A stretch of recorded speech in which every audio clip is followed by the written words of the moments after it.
എൻ്റെ സ്നേഹിതരെ, നമ്മുടെ ദൈവത്തിന് അഥവാ യേശുവിന് മനുഷ്യന്റെ നെഞ്ചിനകത്ത് അഥവാ ഹൃദയത്തിൽ വസിക്കണം. അതാണ് അവന്റെ ആഗ്രഹം. പറുദീസ ഉണ്ടാക്കിയതും അവിടെ ആദ്യത്തെ മാതാപിതാക്കന്മാരെ ആക്കിയതും എന്നും പറുദീസയിൽ അവരെ വസിപ്പിക്കുവാൻ വേണ്ടിയിട്ടല്ല, അവരെ ഹൃദയത്തിൻ്റെ ഉള്ളിൽ യേശുവിന് വസിക്കാൻ വേണ്ടിയാണ്. എന്നാൽ പാപം ചെയ്ത് യേശുവിന്റെ സ്നേഹത്തെ അവർ റിജക്റ്റ് ചെയ്തപ്പോൾ ദൈവത്തിന് അഥവാ യേശുവിന് അവരുടെ ഉള്ളിൽ വസിക്കുവാൻ സാധിക്കാതെ പോയി. അതുകൊണ്ട് ഈ ദൈവം പിന്മാറുവാൻ ഇഷ്ടപ്പെടുന്നില്ല. അവരെ വീണ്ടും രക്ഷിച്ച് അവരുടെ മക്കൾക്ക് മക്കളെ കൊടുത്ത് അവരെ തിരിച്ചു കൊണ്ടുവന്ന് ദൈവത്തിന് അവരുടെ കൂടെ വസിക്കണം.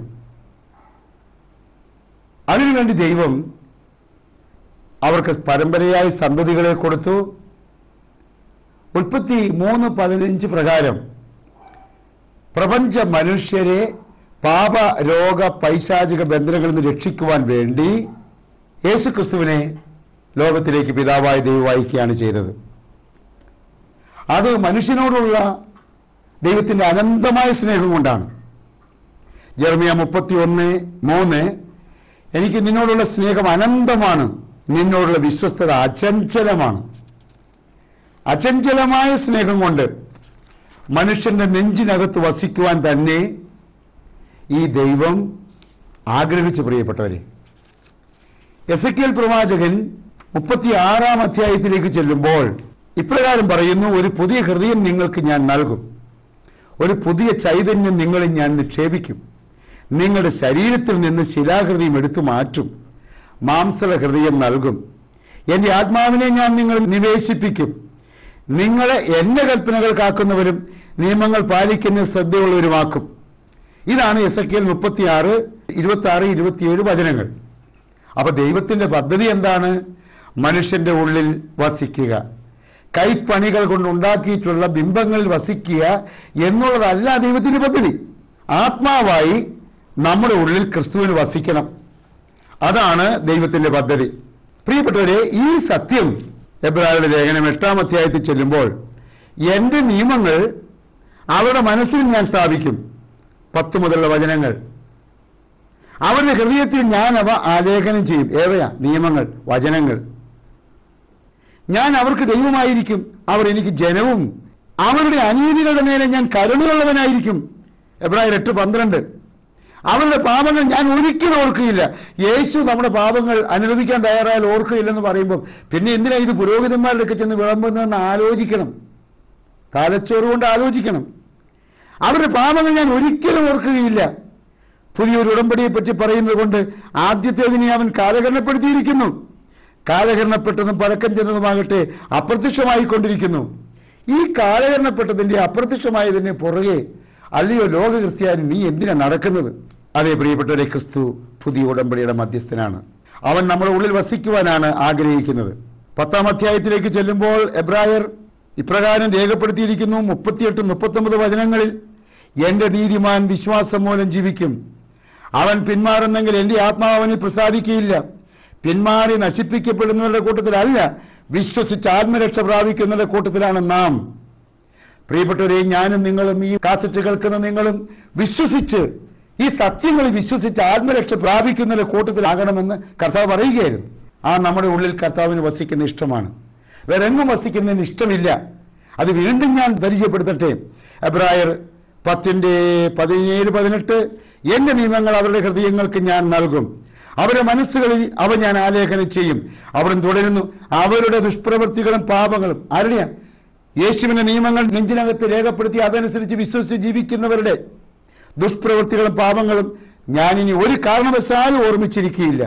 പാപമോചനം ഉള്ളിടത്ത് പാപപരിഹാര ബലി ആവശ്യമില്ലല്ലോ. നിങ്ങളെ എന്നെയൊക്കെ പഠിപ്പിച്ചെന്താ? പാവപരിഹാര ബലി 100 രൂപയ്ക്ക് 2 കുർബാന, 150 രൂപയ്ക്ക് 3 കുർബാന, കൂടുതലൊന്ന് കുർബാനയ്ക്ക് അത്ര. എനിക്ക് അതിന്റെ വില കൃത്യമായിട്ട് അറിയത്തില്ല.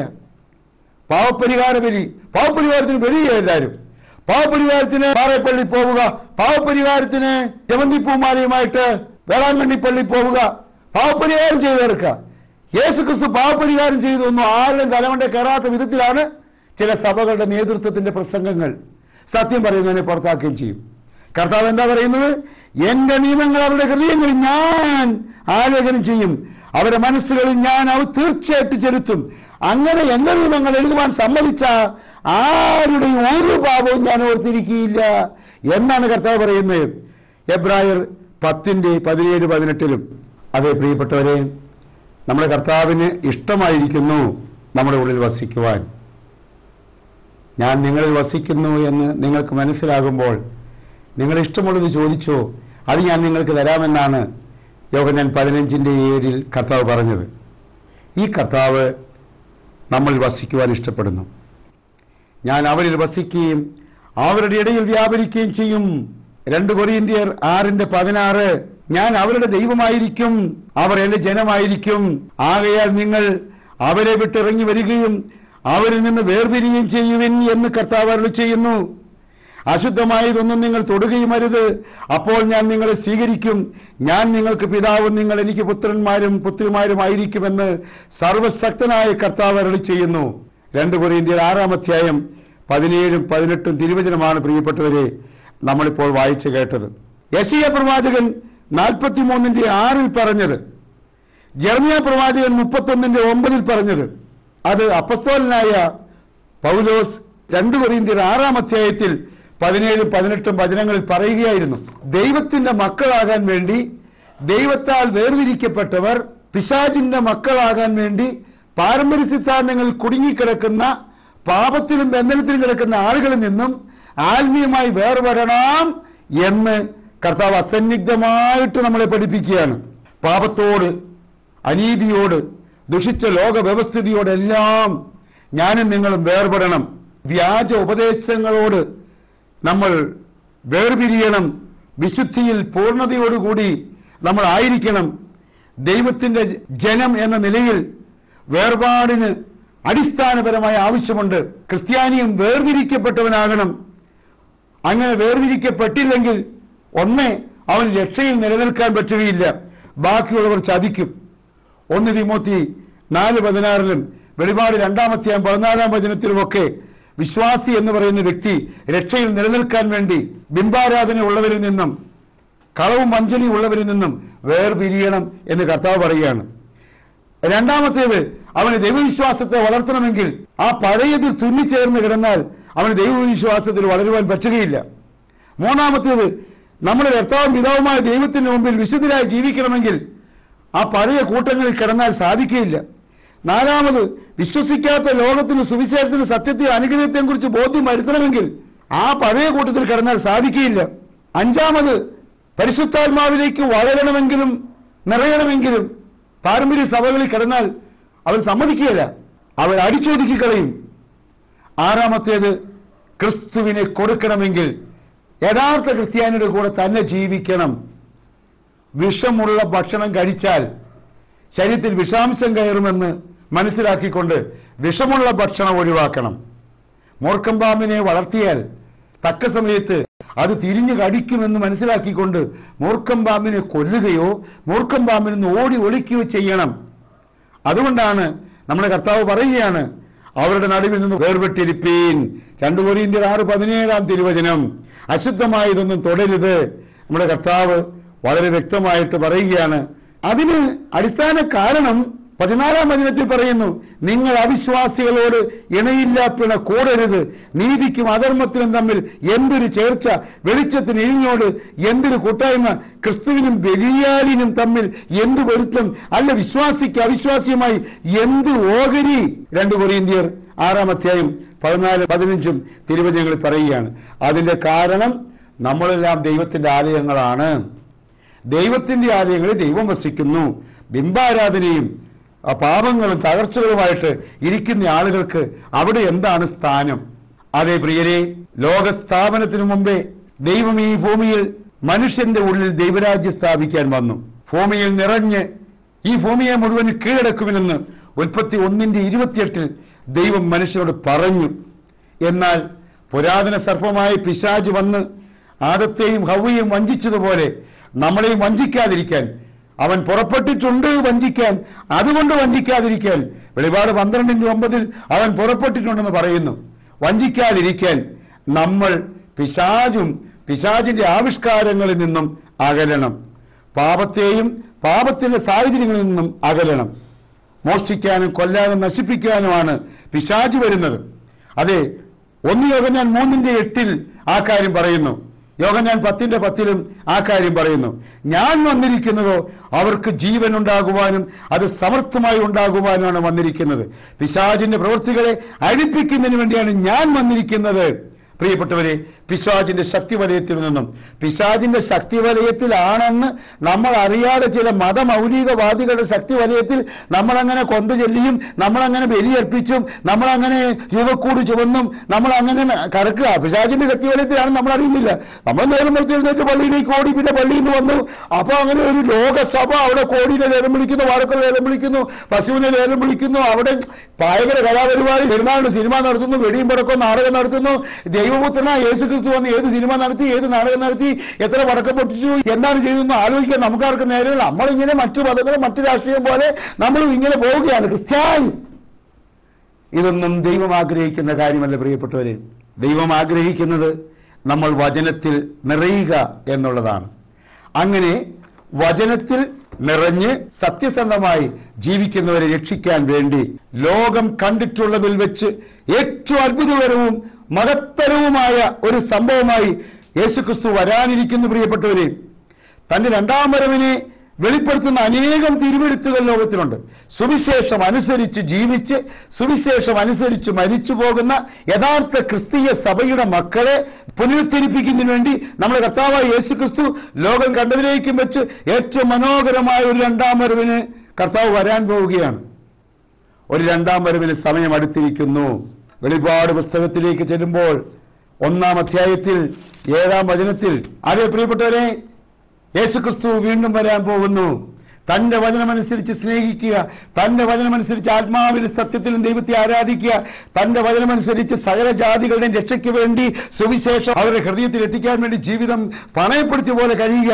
അങ്ങനെയുള്ള രക്ഷിക്കാൻ വേണ്ടി വെളിപാട് 1:7, ഇതാ ഞാൻ മേഘങ്ങളുടെ അകമ്പടിയോടെ ആഗതനാകുന്നു.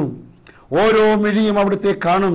അവനെ കുത്തി മുറിവേൽപ്പിച്ചവരും അവനെ പ്രതി മാറത്തടിച്ച് നിലവിളിക്കുന്ന ഭൂമിയിലെ സകല ഗോത്രങ്ങളും അവനെ ദർശിക്കും. അത്തരമൊരു വരവ് നമ്മുടെ കർത്താവായ യേശു വരാൻ പോവുകയാണ്. കേട്ടോ, 2 കൊരിന്ത്യർ 6:17-18 മ്ലേച്ഛന്മാരെ വിട്ട് പിരിവിനെന്ന് പറഞ്ഞില്ലേ?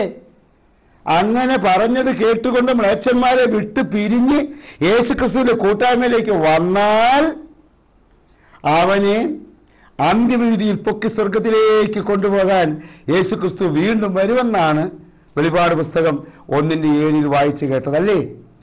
ഇനി മത്തായി എന്ത് പറഞ്ഞു? 24-ാം അധ്യായത്തിലേക്ക് പോകാം, 30-ാം വചനത്തിലേക്ക് ചെല്ലാം. അപ്പൊ മത്തായി എന്ത് പറഞ്ഞെന്ന് കേൾക്കണ്ടേ? അവിടെ രേഖപ്പെടുത്തിയിരിക്കുന്നു, അപ്പോൾ ആകാശത്തിൽ മനുഷ്യപുത്രന്റെ അടയാളം പ്രത്യക്ഷപ്പെടും, ഭൂമിയിലെ സർവ്വഗോത്രങ്ങളും വിലപിക്കുകയും മനുഷ്യപുത്രൻ വാനമേഘങ്ങളിൽ ശക്തിയോടും മഹത്വത്തോടും കൂടി വരുന്നത് കാണുകയും ചെയ്യും. വലിയ കാഹളധ്വനിയോടുകൂടി തന്റെ ദൂതന്മാരെ അവൻ അയക്കും. അവർ ആകാശത്തിന്റെ ഒരറ്റം മുതൽ മറ്റേ അറ്റം വരെ 4 ദിക്കുകളിൽ നിന്ന് അവന്റെ തെരഞ്ഞെടുക്കപ്പെട്ടവരെ ഒരുമിച്ച് കൂട്ടും. ആരെ ഒരുമിച്ച് കൂട്ടുന്നു കേട്ടോ? അവന്റെ തെരഞ്ഞെടുക്കപ്പെട്ടവരെ ഒരുമിച്ച് കൂട്ടും.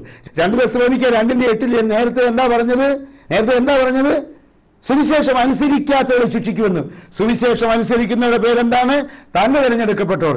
തന്നെ തിരഞ്ഞെടുക്കപ്പെട്ടവർ എന്നാൽ വെടിയും പടക്കവും സിനിമയും നാടകവും രൂപക്കൂണും കൊണ്ട് നടക്കുന്നവരായിരിക്കുമോ? വചനമനുസരിച്ച് ജീവിക്കുന്നവരായിരിക്കുമോ? പറ. വചനമനുസരിച്ച് ജീവിക്കുന്നവർ. അതേ പ്രിയരെ, വചനമനുസരിച്ച് ജീവിക്കുന്നവരെ കൊണ്ടുപോകാൻ മനുഷ്യപുത്രൻ വീണ്ടും വരുമെന്നാണ് പറഞ്ഞത് കേട്ടോ. ഇനി പൗലോസ്ലീഹ എന്താണ് പറഞ്ഞത്? തെസ്സലോനിയരുടെ 1-ാം ലേഖനത്തിലേക്ക് പോകാം, 4-ാം അധ്യായത്തിലേക്ക് ചെല്ലാം. അവിടെ എത്തുമ്പോൾ പൗലോസ്ലീഹ പറയുന്നു 13 മുതലുള്ള വചനങ്ങളിൽ, എല്ലാ സഹോദരന്മാരെ, നിങ്ങൾ പ്രത്യാശയില്ലാത്ത മറ്റുള്ളവരെ പോലെ ദുഃഖിക്കാതിരിക്കേണ്ടതിന് നിദ്ര കൊള്ളുന്നവരെക്കുറിച്ച് അറിവില്ലാതിരിക്കരുത് എന്ന് ഞങ്ങൾ ആഗ്രഹിക്കുന്നു. യേശു മരിക്കുകയും ജീവിച്ചെഴുന്നേൽക്കുകയും ചെയ്തു എന്ന് നാം വിശ്വസിക്കുന്നുവെങ്കിൽ അങ്ങനെ തന്നെ ദൈവം നിദ്ര കൊണ്ടവരെയും യേശു മുഖാന്തരം അവനോട് കൂടെ വരുത്തും. കർത്താവിന്റെ പ്രത്യക്ഷത വരെ ജീവനോടെ ശേഷിക്കുന്നവരായ നാം നിദ്ര കൊണ്ടവർക്ക് മുമ്പാകെയില്ല എന്ന് ഞങ്ങൾ കർത്താവിന്റെ വചനത്താൽ നിങ്ങളോട് പറയുന്നു. കർത്താവ് താൻ ഗംഭീരനാദത്തോടും പ്രധാന ദൂതന്റെ ശബ്ദത്തോടും ദൈവത്തിന്റെ കാഹളത്തോടും കൂടെ സ്വർഗ്ഗത്തിൽ ഇറങ്ങി വരികയും ക്രിസ്തുവിൽ മരിച്ചവർ മുമ്പേ ഉയർത്തെഴുന്നേൽക്കുകയും. കേട്ടോ കേട്ടോ കേട്ടോ, ക്രിസ്തുവിൽ എന്ന് പറഞ്ഞാൽ എന്താ? സുവിശേഷത്തിൽ എന്ന് പറഞ്ഞാൽ എന്താ? വചനത്തിൽ എന്ന് പറഞ്ഞാൽ എന്താ? അല്ല പാരമ്പര്യം കീരമ്പര്യത്തിലല്ല, ക്രിസ്തുവിൽ മരിച്ചവർ മുമ്പേ ഉയർത്തെഴുന്നേൽക്കുകയും ചെയ്യും. പിന്നെ ജീവനോടെ ശേഷിക്കുന്ന നാം അവരോടൊരുമിച്ച് ആകാശത്തിൽ കർത്താവിനെ എതിരേൽപ്പാൻ മേഘങ്ങളിൽ എടുക്കപ്പെടും. അങ്ങനെ നാം എപ്പോഴും കർത്താവിനോട് ഇരിക്കും. ഈ വചനങ്ങളെ കൊണ്ട് അന്യോന്യം ആശ്വസിപ്പിച്ചുകൊള്ളുവിൻ. അതായത് തമ്പുരാന്റെ മഹത്വത്തിന്റെ ആഗമനത്തിന്റെ ഒന്നാമത്തെ ദളത്തിൽ ക്രിസ്തുവിൽ സുവിശേഷമനുസരിച്ച് ജീവിച്ച മരിച്ചവർ തമ്പുരാന്റെ കാഹളധ്വനികൾ കേൾക്കുമ്പോൾ, പ്രധാന ദൂതന്റെ ശബ്ദം കേൾക്കുമ്പോൾ, മൂന്നാം ദിവസം ഉടയതമ്പുരാൻ ചാടി എഴുന്നേറ്റ് വന്ന പോലെ നമ്മളെല്ലാവരും ചടുചട ഉയരും, എല്ലാവരും എഴുന്നേൽക്കും. മരിച്ചവരങ്ങനെ. ജീവിച്ചിരിക്കുന്നവരോ? ജീവിച്ചിരിക്കുന്നവരിൽ ക്രിസ്തുവിൽ ജീവിച്ചിരിക്കുന്നവരെല്ലാം പെട്ടെന്ന് രൂപാന്തരപ്പെടും. മരിച്ചവരെല്ലാം ഒരു എഴുന്നേൽക്കുന്നു, മരിച്ചവരിൽ വിശുദ്ധർ. ജീവിച്ചിരിക്കുന്ന ഒരു വിശുദ്ധൻ മറുവശത്തോടെ രൂപാന്തരപ്പെടും. രണ്ടു കൂട്ടരോടെ ഒന്നിച്ച് ആകാശത്തിലേക്ക് വരും. അപ്പോൾ ചക്കരക്കുട്ടൻ, അതായത് കർത്താവ് യേശു സ്വർഗ്ഗത്തിൽ നിന്ന് ഭൂമിയിലേക്ക് വരികയാണ്. വാനമേഘങ്ങളിൽ വന്നിട്ട് നിലത്തേക്ക് ഇറങ്ങി വരുന്നില്ല, മേഘപ്രത്യക്ഷത എന്ന് പറയും. അവിടെ ഇരിക്കുകയാണ്, അതോ അവിടെ നിൽക്കുകയാണ്, അതങ്ങനെ സംഭവിക്കുകയാണ്. അങ്ങോട്ട് രണ്ടു വശത്തോടെ വിശുദ്ധന്മാർ ഓടിച്ചെല്ലും. കാന്ത ഇങ്ങനെ അങ്ങോട്ട് ചെല്ലും. കാന്തൻ മണവാളൻ അവനങ്ങനെ അവിടെ ഇരിക്കും.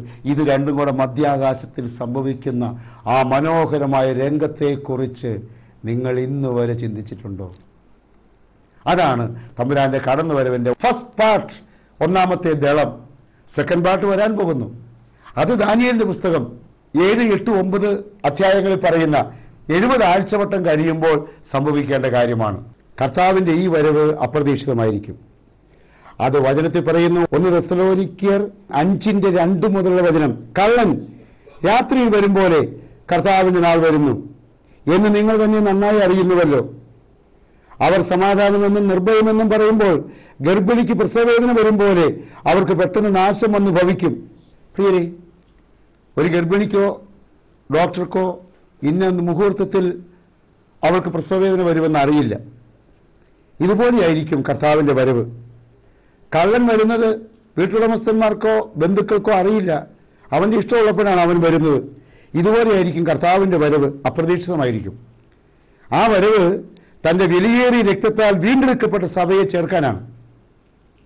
തന്റെ വിലയേറിയ രക്തത്താൽ വീണ്ടെടുക്കപ്പെട്ടവരെയാണ്. തന്റെ വിലയേറിയ രക്തത്താൽ മരിച്ചു പോകുന്ന ദുഃഖവെള്ളിയാഴ്ചയ്ക്ക് മുമ്പ് പെസഹ വ്യാഴാഴ്ച സ്ഥാപിച്ചു എന്ന് പറയപ്പെടുന്ന മാസ് വൈൻ എന്ന രക്തത്താലല്ല, ഓർമ്മോണ്ടുണ്ടാക്കിയ സുതാര്യമായ അപ്പത്താലല്ല, തന്നിൽ നിന്നും ഒഴുകുന്ന വിലയേറിയ രക്തത്താൽ വീണ്ടെടുക്കപ്പെട്ട സഭയെ ചേർക്കാൻ വേണ്ടി കള്ളൻ രാത്രി വരുന്ന പോലെയും ഗർഭിണിക്ക് പ്രസവവേദന ഉണ്ടാകുന്ന പോലെയും യേശുവിന്റെ രണ്ടാമത്തെ ആഹ്വാനം വരും. അപ്പോ യേശുക്രിസ്തു അഥവാ വചനമില്ലാത്തുള്ള ജീവിതം രാത്രി പോലെ ഭയാനകമാകും. യേശുക്രിസ്തു ഉള്ളവരുടെ ജീവിതം അഥവാ വചനമുള്ളവരുടെ ജീവിതം പകലായി വന്ന് അനുഭവപ്പെടും എന്ന് തെസ്സലോനിയരുടെ 1-ാം പുസ്തകം 5-ാം അധ്യായം 2-3 വചനത്തിൽ മാത്രമല്ല 2 പത്രോസ് 3-ാം അധ്യായം 8-ാം വചനത്തിലും പറഞ്ഞിരിക്കുന്നു. ഈ കർത്താവിന്റെ വരവ് അപ്രതീക്ഷിതമായിരിക്കും. അതുകൊണ്ട് എല്ലാവരും ഈ നിമിഷം മുതൽ എടുക്കപ്പെടുവാൻ, ഉൾപ്രാവണം പ്രാപിക്കപ്പെടുവാൻ വേണ്ടി കൊതിച്ച് മാനസാന്തരപ്പെട്ട് പൊതുജീവിതം അനുഭവിച്ച് ക്രിസ്തുവിശ്വാസിയായി പരിശുദ്ധാത്മാഭിഷേകം പ്രാപിച്ച് ക്രിസ്തുവിനെ കൊടുക്കാൻ വേണ്ടി കാത്തിരുന്നു. വെടിയും പടക്കവും കോടയും ചുമന്നുകൊണ്ട് കുരിശും ചുമന്നുകൊണ്ട് താടി വെച്ച അച്ഛൻ, താടി വെക്കാത്ത അച്ഛൻ, കുരിശു പിടിച്ച അച്ഛൻ, കുരിശു പിടിക്കാത്ത അച്ഛൻ എന്നെല്ലാം പറഞ്ഞുകൊണ്ട് പാരമ്പര്യവാദവുമായിട്ട് നടക്കാതെ കർത്താവിന്റെ വചനത്തിന് പിന്നാലെ നടക്ക്. ഇന്നു മുതൽ നടക്ക്. ഗർഭിണിക്ക് പ്രസവവേദന ഉണ്ടാകുമ്പോൾ ഉണ്ടാകട്ടെന്ന് വെക്ക്. ധൈര്യമായിട്ട് നമുക്ക് ജീവിക്കാം. കാലം വരുമ്പോൾ വരട്ടെ.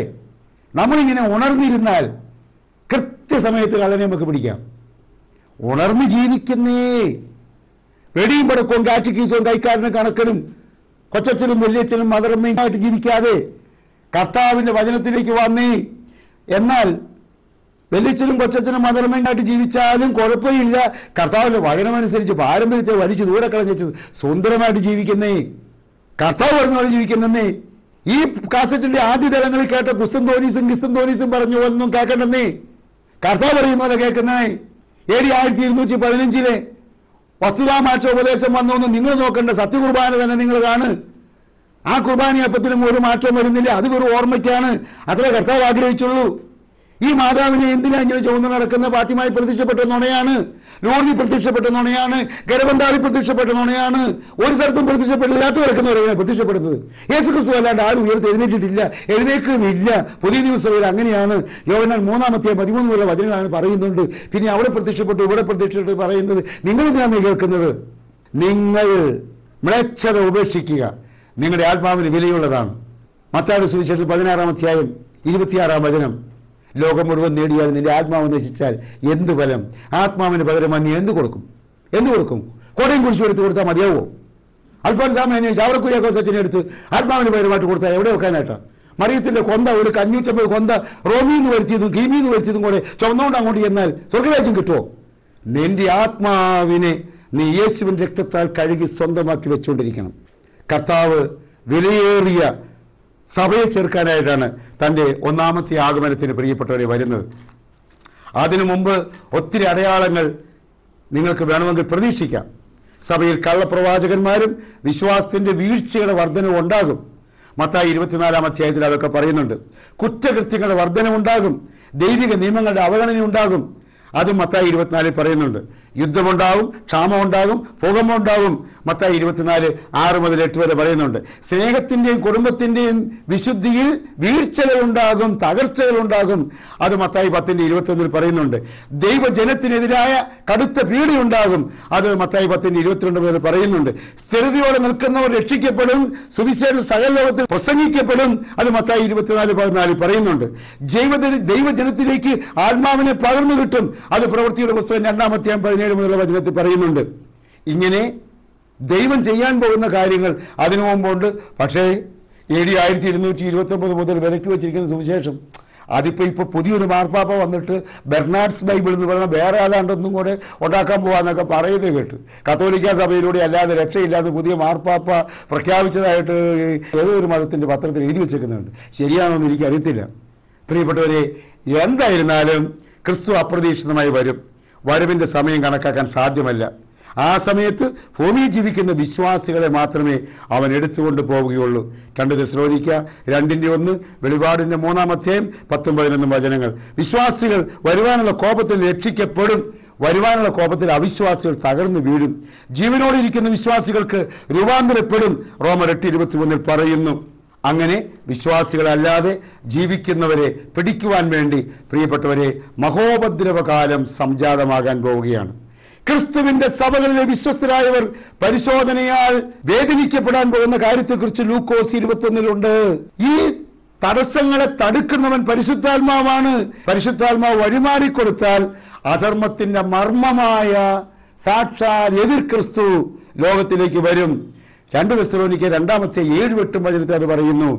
വിശ്വാസത്തിനെതിരെയുള്ള വലിയ മത്സരത്തിന് ശേഷം അവൻ വന്ന് 3.5 കൊല്ലക്കാലം അവൻ അച്ചാപോറ്റി എന്നും പറഞ്ഞൊരു ഭരണമൊക്കെ നടത്തി എല്ലാവരെയും സുഖപ്പെടും. അത് കഴിഞ്ഞ് 3.5 കൊല്ലം, അവസാനത്തെ 3.5 കൊല്ലം ആകുമ്പോൾ അവൻ അവന്റെ തനിനിറം കാണിക്കും. ഈ എതിർ ക്രിസ്തു എന്ന അധർമ്മമൂർത്തി പ്രത്യക്ഷനാകുമെന്ന് ദാനിയേലിന്റെ പുസ്തകം 9-26-27 വചനങ്ങളിൽ പറയുന്നു. വെളിപാട് പുസ്തകം 13 1 മുതൽ 18 വരെയുള്ള വചനങ്ങളിൽ പറയുന്നു. എതിർ ക്രിസ്തു പ്രത്യക്ഷനാകുമെന്ന്. അവൻ വരുന്നതോടുകൂടി ആദ്യത്തെ 3.5 കൊല്ലം അവൻ എല്ലാവരെയും സമാധാനത്തിൽ കൊടുക്കും. പിന്നെ അവൻ ഒടുക്കത്തെ ഭരണം ആരംഭിക്കും. അവൻ രാജാവാണ്, അവൻ ദൈവമാണെന്നും പറഞ്ഞ് പ്രതിമകൾ എല്ലാ പള്ളികൾ പോലുള്ള സ്ഥലത്തും സ്ഥാപിക്കുവാൻ വേണ്ടി അവൻ ചെയ്യും. ഇതിനെക്കുറിച്ച് എന്താണ് ദാനിയേൽ 9:27 പറയുന്നത്? ശൂന്യമാക്കുന്ന മ്ലേച്ഛത വിശുദ്ധ സ്ഥലത്ത് നിൽക്കുന്നതോടുകൂടി അവന്റെ ദുർഭരണം ആരംഭിക്കും. ഇപ്പോൾ ഉള്ളത് സെന്റ് ജോർജിന്റെ സെന്റ് സവാട്ടിന്റെ ഒക്കെ പ്രതിമയാണ്. അതെല്ലാം അവൻ തട്ടിത്തൂരെ കളിച്ച് അവന്റെ തന്നെ പ്രതിമ കൊണ്ട് സ്ഥാപിക്കാൻ പോവുകയാണ്. അതാണ് ദാനിയേൽ 9:27 പറയുന്നത്. അതോടുകൂടി ഭൂതങ്ങളുടെ അഥവാ പിശാചുക്കളുടെ പ്രവർത്തനം വർദ്ധിക്കും. വെളിപാട് പുസ്തകം 9:3 മുതൽ 11 വരെ പറയുന്നു. അതോടുകൂടി ക്ഷുദ്രവും ആഭിചാരവും വർദ്ധിക്കും. 1 തിമോത്തി 4:1 മുതലുള്ള വചനങ്ങൾ പറയുന്നു. അതോടുകൂടി സൂര്യൻ, ചന്ദ്രൻ, നക്ഷത്രങ്ങൾ എന്നിവയുമായി ബന്ധപ്പെട്ട ആകാശത്തിലെ പല മൂലപദാർത്ഥങ്ങൾ വെന്തിരിയുന്ന സംഭവങ്ങൾ ഉണ്ടാകും. യെശയ്യാ 13 പറയുന്നു. യഹൂദന്മാർക്ക് ഭയങ്കരമായ കഷ്ടത്തിന്റെ കാലം വരും. ജെറമ്യാ 30 പറയുന്നു. ലോകമെങ്ങും മഹാകഷ്ടകാലം വരും. ദാനിയേൽ 12 പറയുന്നു. അഭക്തരുടെ മേൽ ദൈവം ക്രോധം വർഷിക്കും. യെശയ്യാ 13 പറയുന്നു. വിശ്വാസത്യാഗിനിയായ സഭ നശിപ്പിക്കപ്പെടും. വെളിപാട് പുസ്തകം 17-ാം അധ്യായം 16-ഉം 17-ഉം വചനത്തിൽ പറയുന്നു, സുവിശേഷം പ്രസംഗിച്ച 2 സാക്ഷികളായ ഏലിയായോ മോശയോ ഏലിയായോ ഹാനോക്കോ, ഈ 2 സാക്ഷികൾ ഇവിടെ വന്ന് വചനം പ്രസംഗിക്കും, പക്ഷെ അവർ കൊല്ലപ്പെടും, പക്ഷെ അവർ ഉയർത്തെഴുന്നേൽപ്പിക്കപ്പെടും. അതെ, വെളിപാട് പുസ്തകം 11-ാം അധ്യായം 11-ഉം 12-ഉം വചനത്തിൽ പറയുന്നു. അങ്ങനെ മഹോപദ്രവത്തിന്റെ അന്ത്യം വ്യക്തമായ അടയാളങ്ങളോടെ വരുമ്പോൾ പ്രിയപ്പെട്ടവരെ, ഹെർമഗദ്ദോൻ യുദ്ധത്തിന് രാജാതിരാജാവ് വന്ന് നേതൃത്വം നൽകാൻ വരികയാണ്. ദുഷ്ടന്മാരുടെ മേൽ ദൈവവിരോധത്തിന്റെ പകർച്ച, അതോടുകൂടി മഹോപദ്രവം അവസാനിക്കുമ്പോൾ ക്രിസ്തു എതിർ ക്രിസ്തുവിന്റെയും അവന്റെ സൈന്യത്തെയും ജയിക്കാൻ വേണ്ടി ഒലിവുമലയിലേക്ക് ചാടി വരികയായി. ഇതാണ് തമ്പുരാന്റെ മഹത്വ പ്രത്യക്ഷയുടെ 2ാമത്തെ വരവ്. അവൻ വന്ന് എതിർ ക്രിസ്തുവിനെയും പിശാചിനെയും എല്ലാവരെയും പിടിച്ചുകെട്ടി പരാജയപ്പെടുത്തും. യേശു തന്റെ വിശുദ്ധന്മാരും ദൂതന്മാരുമായിട്ടാണ് ഈ വരവ്. 2 തെസ്സലോനിയർ 1:7 മുതലുള്ള വചനങ്ങളിൽ പറയുന്നു, ക്രിസ്തു തന്റെ 2ാമത്തെ ആഗമനത്തിന്റെ 2ാമത്തെ ദളത്തിലെ വരവ് സ്വർഗത്തിലേക്ക് കൊണ്ടുപോയ സഭയുമായിട്ടാണ് തിരിച്ചു വരുന്നത്. ക്രിസ്തു വന്ന് മഹോപദ്രവകാലത്ത് വിശുദ്ധന്മാരെ തീർന്നവരുണ്ടല്ലോ, എതിർ ക്രിസ്തു പീഡിപ്പിച്ചപ്പോൾ പീഡനത്തെ പരാജയപ്പെടുത്തുകൊണ്ട് ക്രിസ്തുവിന്റെ വേണ്ടിയിട്ട് കീഴെ വിളിച്ചവരുണ്ടല്ലോ, അവരെ ക്രിസ്തു വന്ന് കൂട്ടിച്ചേർക്കും. അവിശ്വാസികൾ ക്രിസ്തുവിന്റെ കൂടെ കൂടുവാൻ അപ്പോഴും തയ്യാറാവുകയില്ല. ക്രിസ്തു ഭൂമിയിലെ മനുഷ്യരെ ഈ സമയത്ത് 2ആയിട്ട് തിരിക്കും. ഈ സമയത്ത് ജാതികൾ കോപിക്കും, വിശുദ്ധന്മാർ ആനന്ദിക്കും. ക്രിസ്തു ദുഷ്ടന്മാരെ എല്ലാം ന്യായം വിധിക്കും, നശിപ്പിക്കും. എതിർ ക്രിസ്തു സാത്താനും ഉൾപ്പെടെ എല്ലാ ദുഷ്ടന്മാരെയും യേശു ന്യായം വിധിച്ച് നരകത്തിലേക്ക് തള്ളും. ക്രിസ്തുവിന്റെ മഹത്വത്തിലും രാജ്യത്തിലും മഹോപദ്രവ വിശുദ്ധന്മാരെല്ലാവരും ഒരുപോലെ പ്രിയപ്പെട്ടവരെ പങ്കുകൊള്ളും. ആ കാലഘട്ടത്തിൽ സാത്താൻ ബന്ധിക്കപ്പെടും. വെളിപാട് 20:2 മുതൽ വചനങ്ങൾ. ദൈവമക്കൾക്ക് സ്വസ്ഥത ലഭിക്കും. 2 തെസ്സലോനിയ 1:7 വചനം. ഗോഗും മാഗോഗും തമ്മിലുള്ള യുദ്ധം പോലെ നടക്കും. വെളിപാട് 20-ാം അധ്യായം. സകല ദുഷ്ടന്മാരും ന്യായവിധിക്കായി ഉയർപ്പിക്കപ്പെടുകയാണ്. അപ്പൊ ആ ഒടുവിലത്തെ ന്യായവിധിയെ കുറിച്ച് പറയാണ്, സകല ദുഷ്ടന്മാരും ഈ സമയത്ത് ന്യായവിധിക്കായി ഉയർപ്പിക്കപ്പെടും. യെശയ്യ 26-ാം അധ്യായം 19-ാം വചനം, ദാനിയേൽ 12-ാം അധ്യായം 2-ാം വചനം, യോഹന്നാൻ 5-ാം അധ്യായം 28 മുതലുള്ള വചനങ്ങൾ. സകല ദുഷ്ടന്മാരും ന്യായവിധിക്കായി ഉയർത്തെഴുന്നേൽക്കും. പാരമ്പര്യവാദികളായ ക്രിസ്തീയ സഭയിലെ മക്കളെയാണ് സകല ദുഷ്ടന്മാരുടെയും കൂടത്തിപ്പെടുത്തുന്നതിൽ ആദ്യത്തെ ടീം. അവർ ഉയർത്തെഴുന്നേൽക്കും. സ്നേഹത്തിൽ നിറയാത്ത ജാതികൾ ഉയർത്തെഴുന്നേൽക്കും. ഈ സമയത്ത് ഒരു വെള്ള സിംഹാസന വിധി അവർക്കുണ്ടാവുകയാണ്. വെളിപാട് പുസ്തകം 20:11 മുതൽ 15 വരെയുള്ള വചനങ്ങൾ. അതിനെയാണ് വെള്ള സിംഹാസന വിധി എന്ന് പറയുന്നത്. ദൈവത്തിന്റെ സകല ശത്രുക്കളെയും സുവിശേഷം അനുസരിച്ച് ജീവിക്കാത്ത ക്രിസ്തീയ സഭയുടെ മക്കളെയും സ്നേഹത്തിൽ പരിസ്ഫൂർത്തി പ്രാപിക്കാത്ത ജാതികളെയും അഗ്നിപ്പൊയ്കയിലേക്ക് കർത്താവ് തള്ളിയിടും എന്ന് വെളിപാട് പുസ്തകം 20-ാം അധ്യായം 10, 12-ാം അധ്യായം 15, 21-ാം അധ്യായം 8, 2 തെസ്സലോനിയർ 2:9 എന്നീ വചനങ്ങളിൽ കാണുന്നു. ഇതോടെ പ്രിയരെ, ദൈവം ഇന്നത്തെ സഭയെ നശിപ്പിക്കും. ദൈവം പുതിയ ആകാശവും പുതിയ ഭൂമിയും സൃഷ്ടിക്കും. ദൈവം പാപത്തിന്റെ സകല ഫലങ്ങളെ നീക്കിക്കളയും. പുതിയ ഭൂമി ദൈവത്തിന്റെ ഭരണകേന്ദ്രമായിരിക്കും. വെളിപാട് പുസ്തകം 21, 1, 2, 3 വചനങ്ങൾ. ഈ പുതിയ ഭൂമി എന്ന് പറയുന്നത് ക്രിസ്തുവിന്റെ ഭരണകേന്ദ്രമായിരിക്കും. ആ പുതിയ ആകാശവും പുതിയ ഭൂമിക്കും വേണ്ടി നമുക്ക് കാത്തിരിക്കാം. നമുക്ക് ആ പുതിയ ആകാശത്തിലും പുതിയ ഭൂമിയിലും വിശുദ്ധരായിട്ട് പിതാവും പുത്രനും പരിശുദ്ധാത്മാവായ ത്രിയേക ദൈവത്തെ എന്നും ആരാധിച്ചുകൊണ്ട് നിത്യജീവനിലേക്ക് വളരുവാൻ വേണ്ടി പ്രിയ സുഹൃത്തേ, നീ സുവിശേഷത്തിലേക്ക് മടങ്ങുക, പാരമ്പര്യത്തെ വിടുക. ആമേൻ.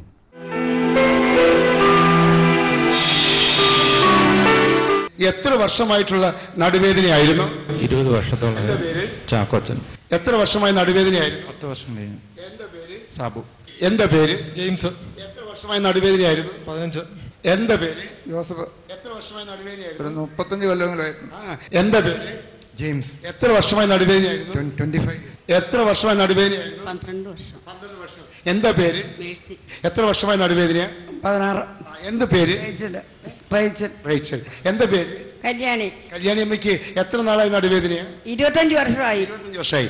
എത്ര വർഷമായി നടുവേദന? 20 വർഷമായി. 20 വർഷമായി. എന്റെ പേര് മേരി. മേരി.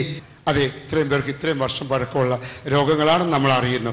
ഈ മക്കളെ സുഖപ്പെടുത്താൻ എല്ലാവരും കൂടി ഒന്ന് പ്രാർത്ഥിച്ച് hallelujah hallelujah hallelujah hallelujah hallelujah hallelujah യേശുവിന്റെ നാമത്തിൽ യേശുവിന്റെ നാമത്തിൽ യേശുവിന്റെ നാമത്തിൽ hallelujah hallelujah hallelujah hallelujah hallelujah യേശുവേ യേശുവേ യേശുവേ സ്വർഗ്ഗത്തിലെ സുഖപ്പെടുന്ന നാമത്തിൽ കർത്താവിന്റെ നാമത്തിൽ യേശുവിന്റെ നാമത്തിൽ യേശുവിന്റെ നാമത്തിൽ യേശുവിന്റെ നാമത്തിൽ യേശുവിന്റെ നാമത്തിൽ ഹല്ലേലൂയ ഹല്ലേലൂയ ഹല്ലേലൂയ ഹല്ലേലൂയ യേശുവിന്റെ നാമത്തിൽ യേശുവിന്റെ നാമത്തിൽ ഹല്ലേലൂയ യേശുവിന്റെ നാമത്തിൽ യേശുവിന്റെ നാമത്തിൽ യേശുവിന്റെ നാമത്തിൽ യേശുവിന്റെ നാമത്തിൽ യേശുവിന്റെ നാമത്തിൽ hallelujah hallelujah hallelujah hallelujah hallelujah hallelujah hallelujah hallelujah hallelujah hallelujah hallelujah യേശുവേ നന്ദി, കർത്താവേ സ്തോത്രം. നിങ്ങൾ അവർക്ക് വേണ്ടി പ്രാർത്ഥിച്ചു, യേശു അവരെ സ്പർശിച്ചു. പെട്ടെന്ന് ഞാൻ പറയുന്ന പോലെ റെഡി 1 3 എന്ന് പറയുമ്പോൾ കുനിഞ്ഞാണ്. റെഡി 1 2 3 ശരിക്കും കുനിഞ്ഞു നിവർന്നു. ഒന്നുകൂടെ കുനിയെ നിവരുകയും ചെയ്തു. ശക്തമായി കുനിയെ നിവരുകയും ചെയ്തു. അതിശക്തമായി കുനിയെ നിവരുകയും ചെയ്തു. അതിശക്തമായി കുനിയെ നിവരുകയും ചെയ്തു. അതിശക്തമായി കുനിയെ നിവരുകയും ചെയ്തു. അതിശക്തമായി കുനിയെ നിവരുകയും ചെയ്തു. മതി. ഇനി ഇടത്തോട്ടും വലത്തോട്ടും തിരിഞ്ഞ് ഇടത്തോട്ടും വലത്തോട്ടും തിരിഞ്ഞ് എല്ലാവരുടെയും വലത്തുകാലൊന്ന് വലിച്ചു കുടഞ്ഞ് വലത്തുകാലൊന്ന് വലിച്ചു കുടഞ്ഞ് ഇടതുകാലൊന്ന് വലിച്ചു കുടഞ്ഞ് വലതുകാലം ഇടതുകാലം മാറി മാറി വലിച്ചു കുടഞ്ഞ് വലതുകാലം ഇടതുകാലം കഴുത്തൊന്ന് ആട്ടിക്കുക. എല്ലാവരും കഴുത്ത് ശക്തമായിട്ട് ആട്ടിക്കേ, അതിശക്തമായി കഴുത്താട്ടിക്കേ. ഒന്നുകൂടി നടു കുനിക്കുകയും നിവർക്കുകയും ചെയ്തോ. നല്ലപോലെ കുനിക്കുകയും നിവർക്കുകയും ചെയ്തോ. നല്ലതുപോലെ കുനിക്കുകയും നിവർക്കുകയും ചെയ്തോ. Okay okay. നിങ്ങൾ പ്രാർത്ഥിച്ചു, ഞാൻ ജസ്റ്റ് അവരുടെ തലയിലൊന്ന് തൊട്ട് പ്രാർത്ഥിച്ചു. യേശു അങ്ങ് അനുഗ്രഹിച്ചു. അതുകൊണ്ട് ഇവർക്ക് കിട്ടിയ അനുഗ്രഹം അതൊന്ന് ഉറപ്പിക്കാൻ പോവാണ്. എല്ലാവരും സ്തോത്രം ചെയ്ത് ഹല്ലേലൂയ പ്രാർത്ഥിച്ച് അഭിഷേകം പ്രാർത്ഥിക്കുന്നു. അനുഗ്രഹം ചെയ്യണമേ, അഭിഷേകം പ്രാർത്ഥിക്കുന്നു.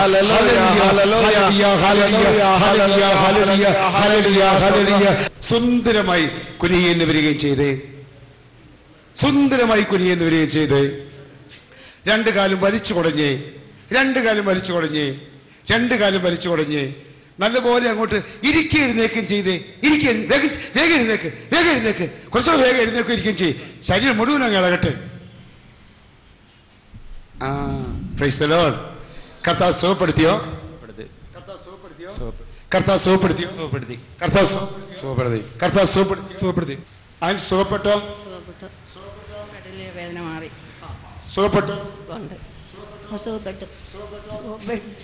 അതെ പ്രിയപ്പെട്ടവരെ, ഒരു 75-80% ആളുകളും സംതൃപ്തിയോടുകൂടി സുഖപ്പെട്ടു എന്ന് പറഞ്ഞു. നിങ്ങൾ കേട്ടു. ദൈവം വലിയ കാര്യങ്ങൾ ചെയ്തു.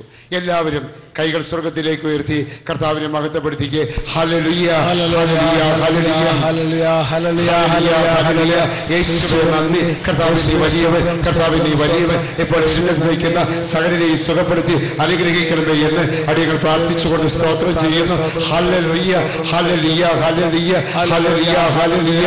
യേശുവേ നന്ദി, കർത്താവേ നന്ദി നന്ദി. ദൈവമേ സ്തോത്രം സ്തോത്രം. നിൽക്കുന്ന എല്ലാവരും 3-4 പ്രാവശ്യം കുനിയിൽ വരികയും ചെയ്ത് കർത്താവ് സുഖപ്പെടുത്തി കാണാൻ വേണ്ടിയിട്ടാണ്. ആത്മാവിൻ തീനാളങ്ങൾ മഴയായി പെയ്യട്ടെ.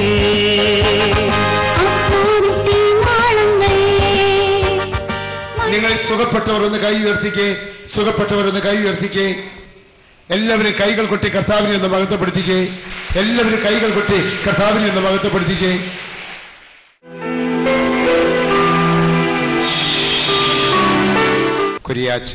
കുര്യാച്ചന്റെ നടുവേദന എത്ര കൊല്ലമായി ഇങ്ങനെ? ഒരു 2 വർഷമായി. ഇപ്പൊ ഇത്ര അധികരിച്ചിട്ട്. ഈ നട്ടലിന് എന്ത് പറ്റിയതാണ്? നട്ടലിന് ഡോക്ടർമാർ പറഞ്ഞത് ഇത് ദ്രവിച്ചിട്ട് അകത്തോട്ട് തള്ളിപ്പോയെന്ന് പറഞ്ഞു. നട്ടല് ദ്രവിച്ചിട്ട് അസ്ഥിയുടെ ഒരു വശാകത്തോട്ട് തള്ളിപ്പോയി. കടുത്ത രോഗമാണ്. അപ്പൊ അതൊക്കെ കൊണ്ട് എന്തെല്ലാം ബുദ്ധിമുട്ടാണ് ഉള്ളത്? എനിക്ക് നടക്കുമ്പോൾ കാലിന് ഭയങ്കര വേദനയാണ്. നടക്കുമ്പോൾ കാലിന് ഭയങ്കര വേദന. ഇന്നിപ്പോൾ ബ്രദറിന് മനസ്സിലായില്ലേ? ദൈവത്തിന്റെ വചനം കേൾക്കുകയും പ്രാർത്ഥിക്കുകയും ചെയ്യുമ്പോൾ നിന്റെ ഗുരു നിന്നിൽ നിന്നും മറഞ്ഞിരിക്കുകയില്ല. അങ്ങനെ മനസ്സിലായില്ലേ? മനസ്സിലായി. നമ്മുടെ ഗുരു യേശു നമ്മളിൽ നിന്നും മറഞ്ഞിരിക്കുകയില്ലല്ലേ? കേട്ടല്ലോ? യേശു ഇദ്ദേഹത്തിന് മറഞ്ഞിരിക്കുകയില്ല. തീർച്ചയായിട്ടും ഇദ്ദേഹത്തെ കർത്താവ് സുഖപ്പെടുത്താൻ പോവുകയാണ്. നിങ്ങളും ഈ കൂടെ സുഖപ്പെടും കേട്ടോ. ഒരാൾക്ക് വേണ്ടിയല്ല ശുശ്രൂഷ, എല്ലാവർക്കും വേണ്ടിയാണ്. ഒരാളെ ഇങ്ങനെ വിളിച്ചു എന്ന് മാത്രമേ ഉള്ളൂ. എല്ലാവരുടെയും കൈകൾ ഇദ്ദേഹത്തിന് നേരെ ഒന്ന് നീളട്ടെ. Hallelujah, hallelujah, hallelujah. എന്റെ കർത്താവ് മഹത്വപ്പെടണമേ, എന്റെ കർത്താവ് മഹത്വപ്പെടണമേ. ദൈവത്തിന്റെ നാട്ടിലെ വേദന കംപ്ലീറ്റ് എടുത്ത് മാറ്റണമേ. യേശുവേ നന്ദി, കർത്താവേ നന്ദി, നന്ദി. Hallelujah, hallelujah, hallelujah, hallelujah, hallelujah, hallelujah, hallelujah, hallelujah, hallelujah. കർത്താവേ കടന്നു നിന്റെ പൊന്നു മകന്റെ നട്ടലിന്റെ വേദന കിള്ളിയെടുക്കണമെന്ന് പ്രാർത്ഥിക്കുന്നു, നുള്ളിയെടുക്കണമെന്ന് പ്രാർത്ഥിക്കുന്നു. യേശുവിന്റെ നാമത്തിൽ, യേശുവിന്റെ നാമത്തിൽ. കർത്താവേ സ്തോത്രം, സ്തോത്രം. യേശുവേ നിന്റെ പൊന്നു പൊന്നു പൊന്നു പൊന്നു നാമം. കർത്താവ് ഇദ്ദേഹത്തെ സുഖപ്പെടുത്തി. Praise the Lord, praise the Lord. Belt ഒന്ന് അഴിച്ചോളൂ. കർത്താവ് ഇദ്ദേഹത്തെ സുഖപ്പെടുത്തി കഴിഞ്ഞിട്ട് പിന്നെ ബെൽറ്റ് ധരിക്കേണ്ട ആവശ്യമില്ലല്ലോ, ബെൽറ്റ് ധരിക്കേണ്ട ആവശ്യമില്ലല്ലോ. കർത്താവ് വലിയ അത്ഭുതം പ്രവർത്തിക്കാൻ പോവുകയാണ്. ഈ ദൈവം അത്ഭുതം പ്രവർത്തിക്കാൻ പോവുകയാണ്. ഒന്ന് പറഞ്ഞ എല്ലാവരും praise the Lord, praise the Lord, hallelujah. ഓപ്പറേഷന് വിധിക്കപ്പെട്ട നട്ടലിൽ യേശുവിന്റെ കൈവിരൽ തൊട്ടു, വചനം ഒഴുകി, രക്തം ഒഴുകി. Praise the Lord. ആദ്യം ഒന്ന് ഇടം വരെ തിരിഞ്ഞ്, ഇടത്തോട്ടും വലത്തോട്ട് തിരിഞ്ഞ്, നല്ലപോലെ തിരിഞ്ഞ്, ഞാൻ കുനിയുന്ന പോലെ ഒന്ന് താഴോട്ട് കുനിഞ്ഞ്, നല്ലപോലെ കുനിഞ്ഞ്, നല്ലപോലെ കുനിഞ്ഞ്. ഇത്ര നല്ലപോലെ കുനിഞ്ഞാൽ സാധിക്കണമെങ്കിൽ സ്പർശിച്ചിട്ടുണ്ട്. നല്ലപോലെ കുനിഞ്ഞ്, നല്ലപോലെ കുനിഞ്ഞ്, കുനിഞ്ഞോ നിവർന്നോ, കുനിഞ്ഞോ നിവർന്നോ, കുനിഞ്ഞോ നിവർന്നോ, വേഗം വേഗം കുനിഞ്ഞോ നിവർന്നോ, വേഗം വേഗം കുനിഞ്ഞോ നിവർന്നോ, വേഗം വേഗം കുനിഞ്ഞോ നിവർന്നോ, വേഗം വേഗം കുനിഞ്ഞോ നിവർന്നോ. കാല് വലിച്ചു കുടഞ്ഞ്, കാല് വലിച്ചു കുടഞ്ഞ്, രണ്ട് കാലം വലിച്ചു കുടഞ്ഞ്, രണ്ട് കാലം വലിച്ചു കുടഞ്ഞ്, രണ്ട് കാലം വലിച്ചു കുടഞ്ഞ്.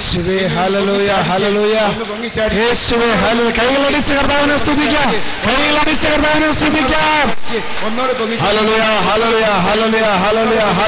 തിരിഞ്ഞ്, ഇടംവരെ തിരിഞ്ഞ്, അങ്ങോട്ട് ഇങ്ങോട്ട് ഓടിച്ചാടി നടന്ന്, ഓടിച്ചാടി നടക്ക്, ഓടിച്ചാടി നടക്ക്, ഓടിച്ചാടി നടക്ക്, ഓടിച്ചാടി നടക്ക്, ഓടിച്ചാടി നടക്ക്, ഓടിച്ചാടി നടക്ക്, ഓടിച്ചാടി ഓടിച്ചാടി ആ സ്റ്റെപ്പ് അങ്ങോട്ട് ഓടി ഇറങ്ങിച്ച്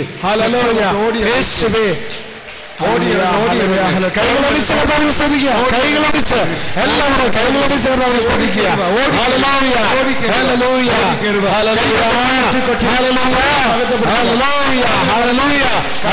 ദൈവമേ സ്തോത്രം, സ്തോത്രം. ആയില്ലെന്ന് ചോദിച്ചത് സുഖപ്പെട്ടില്ലേന്ന്. കർത്താവ് നിങ്ങളെ എന്ത് ചെയ്തു എന്ന് പറ. സുഖപ്പെടുത്തി. കൈകൾ കൊട്ടി കർത്താവിനെ മഹത്വപ്പെടുത്തുക, കൈകൾ കൊട്ടി കർത്താവിനെ മഹത്വപ്പെടുത്തുക, കൈകൾ കൊട്ടി കർത്താവിനെ മഹത്വപ്പെടുത്തുക. എന്താ പേര്? മത്താച്ചന്റെ വീട് എവിടെയാ? കിടങ്ങൂര്. കിടങ്ങൂര്. എന്നെ പറ്റിയേ? പെടലിക്ക് വേദന. എത്ര വർഷമായി? 6-7 മാസമായി. 6-7 മാസമായി. അപ്പോൾ ബെൽറ്റ് ധരിച്ചില്ലെങ്കിൽ പെടലിക്ക് വേദന ഉണ്ടല്ലേ? അപ്പോൾ നമുക്ക് യേശുവിനോട് ഈ ബെൽറ്റ് അടിച്ചു മാറ്റി തരാമെന്ന് ചോദിക്കാം. ഓക്കെ, എല്ലാവരുടെയും കൈകൾ ഇങ്ങോട്ട് നീട്ടി. Hallelujah, hallelujah, hallelujah, hallelujah, hallelujah. യേശുവേ നന്ദി, കർത്താവേ നന്ദി, നന്ദി, നന്ദി. നിന്റെ പൊന്നുനാമത്തിന്റെ മഹത്വത്തിനായിട്ട് വചനമായ യേശുവേ, സത്യമായ യേശുവേ, കൃപയായ യേശുവേ, സമാധാനമായ യേശുവേ, ഇപ്പോൾ കടന്നു വരണമേ, ഇപ്പോൾ തന്നെ കടന്നു വരണമേ, ഇപ്പോൾ കടന്നു വരണമേ, ഇപ്പോൾ തന്നെ കടന്നു വരണമേ. Hallelujah, hallelujah, hallelujah, hallelujah, hallelujah, hallelujah, hallelujah, hallelujah, hallelujah, hallelujah, hallelujah. ദൈവമേ സ്തോത്രം, സ്തോത്രം, സ്തോത്രം. ഈ ദൈവം കടന്നു വന്ന് സുഖപ്പെടുത്തണമെങ്കിൽ തന്നെ മറുതിരിക്കുന്നവരോട് അവൻ ദയ കാണിക്കയില്ല. കൈകൾ കൊട്ടി കർത്താവിനെ മഹത്വപ്പെടുത്തുക. ഹല്ലേലൂയ, സ്തോത്രം, സ്തോത്രം. ബെൽറ്റ് എടുത്തോ? സ്തോത്രം. ബെൽറ്റ് നീ തന്നേര്. കർത്താവ് മോനെ സുഖപ്പെടുത്തി. ഇടമേലെ ഒന്ന് തിരിച്ച്, കരുത്തം തിരിച്ച്, അടിച്ചു പൊളിച്ച് കർത്താവ് ഇടമേലെ തിരിച്ചു.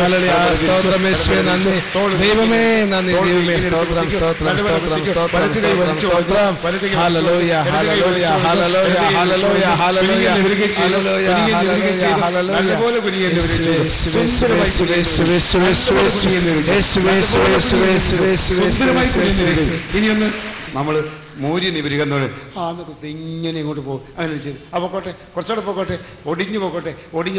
കഴുത്ത് ഒന്നോടെ ആട്ടിക്ക്. ഓക്കെ ആയോ? ഓക്കെ ആയി. ഞാൻ നോക്കട്ടെ. ഹല്ലേലൂയ, അത്ഭുതം പ്രവർത്തിക്കുന്നു. ഈ കർത്താവ് അത്ഭുതം പ്രവർത്തിക്കുന്നു. വിശ്വസിക്കുന്നവരുടെ ഈ അടയാളങ്ങളുണ്ട്. അവർ എന്റെ നാമത്തിൽ രോഗികളെ സുഖപ്പെടുത്തും. അവർ എന്റെ നാമത്തിൽ പിശാചുക്കളെ ഓടിക്കും. അവർ എന്റെ നാമത്തിൽ ബന്ധനങ്ങളിൽ നിന്നും വിടുതൽ കിട്ടി അനുഗ്രഹിക്കപ്പെടും. ഇത് കർത്താവ് പ്രവർത്തിക്കുന്നു, കർത്താവ് പ്രവർത്തിക്കുന്നു, കർത്താവ് പ്രവർത്തിക്കുന്നു, കർത്താവ്. ഇനി നമുക്ക് ഇദ്ദേഹത്തോട് ഫ്രീ ആയിട്ട് ചോദിക്കാം, യേശു നിങ്ങളെ സുഖപ്പെടുത്തിയോ? സുഖപ്പെടുത്തി. കൈകൾ ഒന്നുകൂടെ കൊട്ടി കർത്താവിനെ മഹത്വപ്പെടുത്താം, കർത്താവിനെ മഹത്വപ്പെടുത്താം, കർത്താവിനെ മഹത്വപ്പെടുത്താം.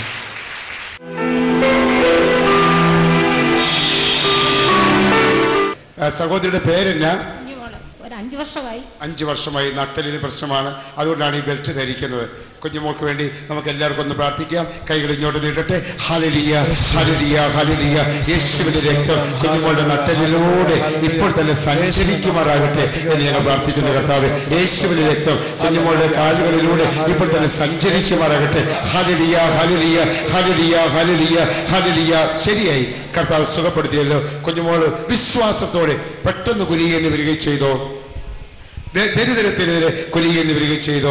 തെരുതെരത്തിനെതിരെ കുനിയെന്ന് വരികയും ചെയ്തോ. ഇടംവലം തിരിഞ്ഞു, ഇടത്തോട്ടും വലത്തോട്ടും തിരിഞ്ഞു, ഇടത്തോട്ടും വലത്തോട്ടും തിരിഞ്ഞു, ഇടത്തോട്ടും വലത്തോട്ടും തിരിഞ്ഞു. പൊങ്ങിച്ചാടിക്ക്, പൊങ്ങിച്ചാടിക്ക്. ഒന്നും പിടിച്ചില്ല. കൈകൾ കൊട്ടി കൊട്ടി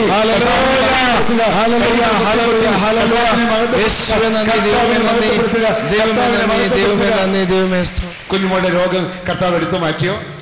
എടുത്തു മാറ്റി. ആരെ എടുത്തു മാറ്റി? യേശു ക്രിസ്തു എടുത്തു മാറ്റി. ഒരിക്കൽ കൂടി ഒച്ചത്തിൽ കൈകൾ കൊട്ടി കർത്താവിനെ മഹത്വപ്പെടുത്തുക. Hallelujah, hallelujah.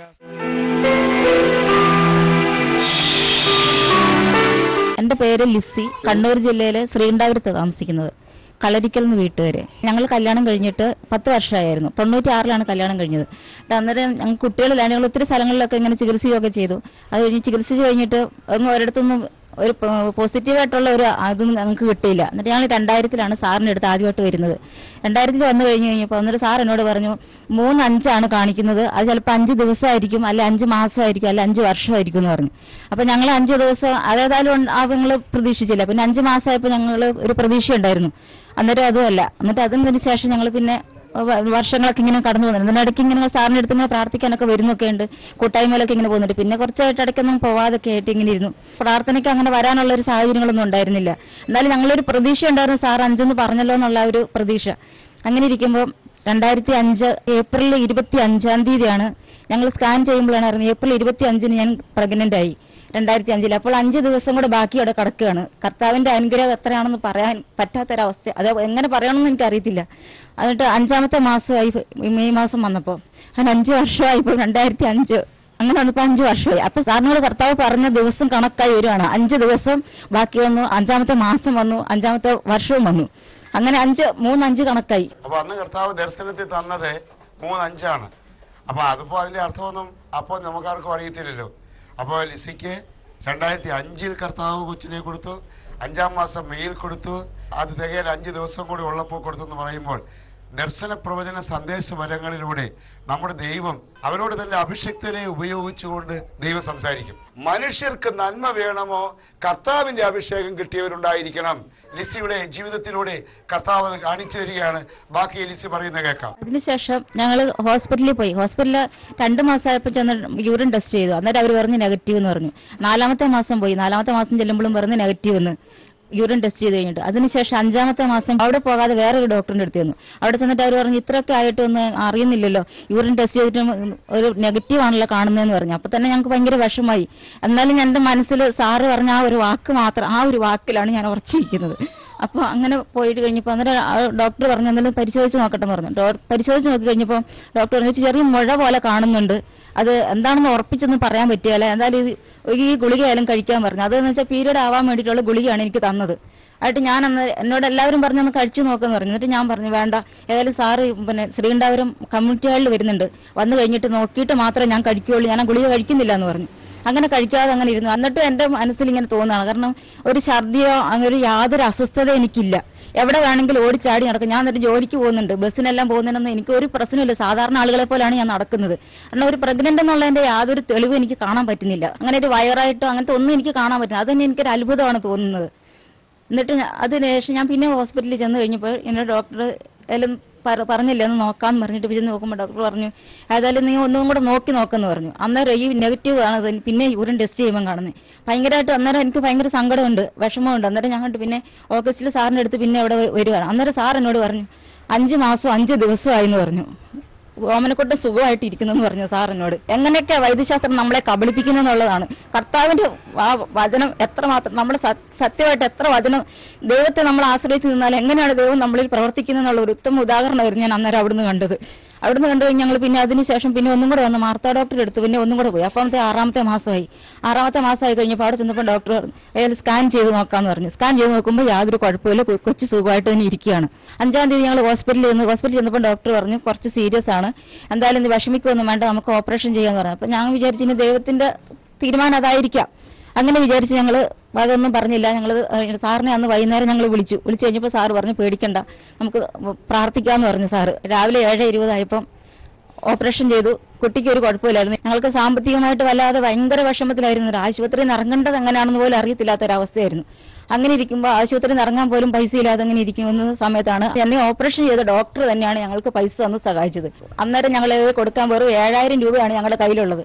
ബാക്കി അന്നേരം സാറ് പറയുന്നുണ്ട് നിങ്ങൾ പ്രാർത്ഥിക്കുക, ആരോടെങ്കിലൊക്കെ അന്വേഷിക്കുക, തക്ക സമയത്ത് ദൈവം ഇടപെടുമെന്ന് പറഞ്ഞു. ഞങ്ങൾ ആ ഒരു വിശ്വാസത്തിൽ സാറ് പറഞ്ഞ ആ വാക്കും ദൈവത്തോടുള്ള പ്രാർത്ഥനയും കൊണ്ട് മാത്രമാണ് ഞങ്ങൾ കഴിച്ചു കൂട്ടിയത്. ഇത്രയൊക്കെ തരാമെങ്കിൽ ദൈവത്തിന് ബാക്കി കൂടെ തരാമെന്നുള്ള ഉറച്ച വിശ്വാസമായിരുന്നു ഞങ്ങൾക്ക്. അങ്ങനെ ഞങ്ങൾ അവിടുന്ന് ഹോസ്പിറ്റലിൽ നിന്ന് ഇറങ്ങി. അതിനുശേഷം ഞങ്ങൾക്ക് തന്ന മോന് ഒരു മരുന്ന് കഴിക്കാൻ ഇന്നുവരെ അവന് ദൈവം അനുവദിച്ചിട്ടില്ല. ആരോഗ്യത്തോടുകൂടി സന്തോഷത്തോടുകൂടി ഞങ്ങളിപ്പോൾ എത്ര സന്തോഷത്തോടെ ജീവിക്കുന്നു ഞങ്ങൾക്ക് പറയാൻ പറ്റുന്നില്ല. ഈ ലിസിയുടെ വിശ്വാസം വളരെ വലുതാണ്. ഇവള് പാവപ്പെട്ട വീട്ടിലെ പപ്പായുടെയും മമ്മിയുടെയും മകളാണ്. പക്ഷെ സ്വർഗത്തിലെ ദൈവം പാവങ്ങളായി ഇവരെ രക്ഷിക്കുന്നു. എപ്പോഴും പാവങ്ങളുടെ കൂടെ കർത്താവ് ഉണ്ടെന്നുള്ളൊരു തെളിവാണ്. Hallelujah, hallelujah, hallelujah, hallelujah, hallelujah, hallelujah. എല്ലാ ആന്തരിക സൗഖ്യവും കർത്താവ് കൊച്ചിന് കൊടുക്കണമെന്ന് പ്രാർത്ഥിക്കുന്നു. എല്ലാ ആന്തരിക സൗഖ്യവും കർത്താവ് കൊച്ചിന് കൊടുക്കണമെന്ന് പ്രാർത്ഥിക്കുന്നു. നല്ല മിടുക്കനാക്കണമേ, കോളേജിൽ വിട്ട് പഠിപ്പിച്ച് വലിയ ഉദ്യോഗസ്ഥനാക്കി കർത്താവ് കുഞ്ഞിനെ നോക്കണമേ എന്ന് പ്രാർത്ഥിക്കുന്നു. യേശുവേ നന്ദി, ദൈവമേ നന്ദി, കർത്താവേ സ്തോത്രം, സ്തോത്രം, ആമേൻ.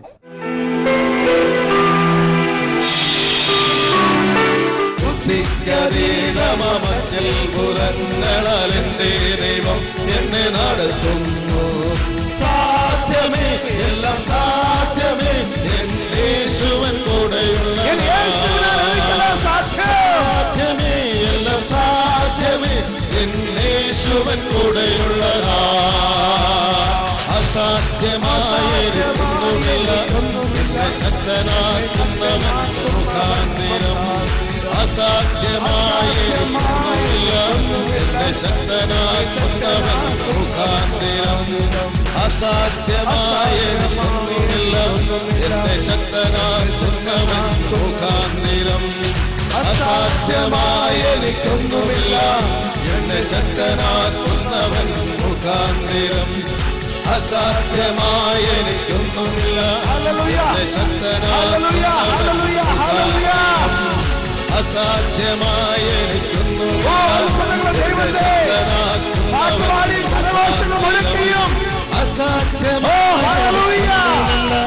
എന്നെ മേരിക്കുട്ടി ജോസഫ്, പാമ്പാടി.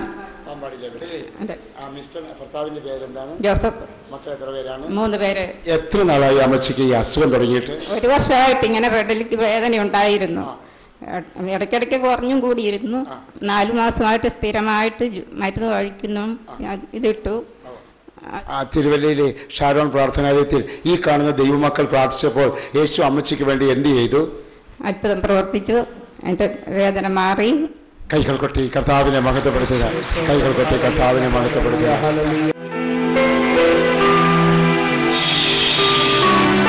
എൻ്റെ പേര് സുമേഷ് പി ബാബു. എൻ്റെ വീട് തീയാടിക്കലാണ്. എനിക്കൊരു ബൈക്ക് ആക്സിഡന്റ് ആയിരുന്നു. റാന്നി മർത്തമായിലായിരുന്നു ചികിത്സ. നടുവിന് വേദനയും നീർക്കെട്ടൊക്കെ ആയിരുന്നു. അന്നേരമാണ് എൻ്റെ അമ്മയാണ് വിളിച്ചു പറഞ്ഞത് ഇതുപോലെ സാറിനെ പറ്റി. അപ്പോൾ ഇവിടെ വന്നു ഞാൻ കിടന്നാണ് കാറിൽ വന്നത്. ഇതേ സാറ് കാറിൽ വന്ന് പ്രാർത്ഥിക്കുകയൊക്കെ ചെയ്തു. എന്നോട് വെളിയിലേക്ക് ഇറങ്ങാൻ പറഞ്ഞു. ഇറങ്ങി ഈ ഹാളിലേക്ക് ഇവിടെ ഹാളിൽ പ്രാർത്ഥനാലയത്തിലേക്ക് വന്നു. അവിടെ വന്ന് തലയിൽ കൈവച്ച് പ്രാർത്ഥിക്കുകയൊക്കെ ചെയ്തു.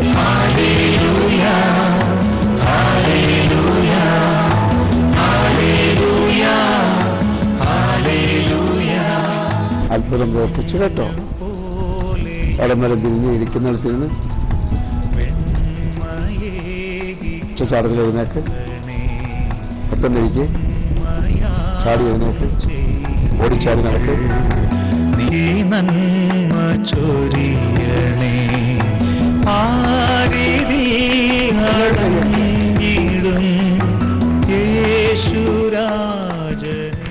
വണ്ടി ആക്സിഡന്റിന് ശേഷം കുറച്ചു മുമ്പ് വന്ന ചെറുക്കനെയാണ് ഉടയ തമ്പുരാൻ തന്റെ വചനത്താൽ ഇപ്രകാരം സ്പോർട്സ്മാൻ ആക്കി മാറ്റിയത്. കൈകളടിച്ച് കർത്താവിനെ മഹത്വപ്പെടുത്തുക. പ്രാർത്ഥിക്കുകയൊക്കെ ചെയ്ത് കഴിഞ്ഞപ്പോൾ എന്നോട് പറഞ്ഞ് ചെറിയ അങ്ങോട്ടും ഇങ്ങോട്ട് നടക്കാൻ പറഞ്ഞു. നടന്നു. അപ്പോഴത്തേക്കിന് വേദനയൊക്കെ ഏകദേശം മാറി. പിന്നെ അതിനെ കൊണ്ട് അങ്ങോട്ടും ഇങ്ങോട്ട് ഓടിപ്പിക്കുകയൊക്കെ ചെയ്തു. ഇപ്പം പരിപൂർണമായിട്ടും വേദനയൊക്കെ മാറി.